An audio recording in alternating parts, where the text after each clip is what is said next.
শুনেছেন কি চা বিক্রি করে মানুষ কোথা থেকে কোথা চলে যাচ্ছে, কেউ হচ্ছে প্রাইম মিনিস্টার তো কেউ হচ্ছে দুবাইয়ের ব্র্যান্ড অ্যাম্বাসিডার। তাই তিন দিকেরা ডিসাইড করেছে তারা ভিডিও না বানিয়ে তারা চা বানাবে। সো হ্যালো গাইস, এখন হচ্ছে আমরা পাইকোর আর এখানে আমরা নতুন চায়ের দোকান খুলতে চলেছি। কিন্তু শুধু চা বানাবো ভাবলে তো হবে না, সেটার জন্য অনেক জিনিস প্রয়োজন। তো এখন আমরা যাচ্ছি সেটাই আনতে। এখন আমরা চলেছি দোকানে আর এখানে কিনবো আমরা চায়ের জন্য প্রয়োজনীয় জিনিস। কিন্তু চায়ের জন্য কি কি জিনিস লাগে সেটা এখন পর্যন্ত জানি না, তার জন্য আবজাল করছে এখন গুগল।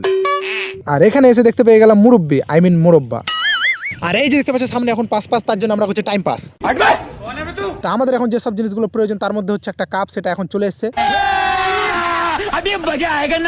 এই দোকানে এসেছিলাম চায়ের জিনিস কিনতে, কিন্তু এখানে ঢুকে আমাদের মনে হচ্ছে পুরো দোকানটাই কিনে ফেলবো। তা আমাদের কাছে যে টাকাটা বেঁচে আছে এর মধ্যে শুধু এই ললিপপ গুলোই কেনা হলো।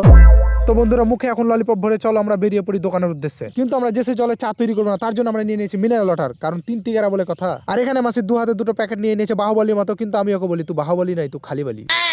তো এখন আমরা মুখে ললিপপ ভরে গাড়ি স্টার্ট করে বেরিয়ে পড়বো নতুন দোকানের উদ্দেশ্যে। আর এই রাস্তায় যেতে যেতে আমরা যেমন বোর না হয় তার জন্য মাসিদের মুখ থেকে একটা শুনে নেয় সাইরি। আমরা এখন মুখে বলছি ললিপপ, খালি আমি দেখলে আমি কিছু নেই।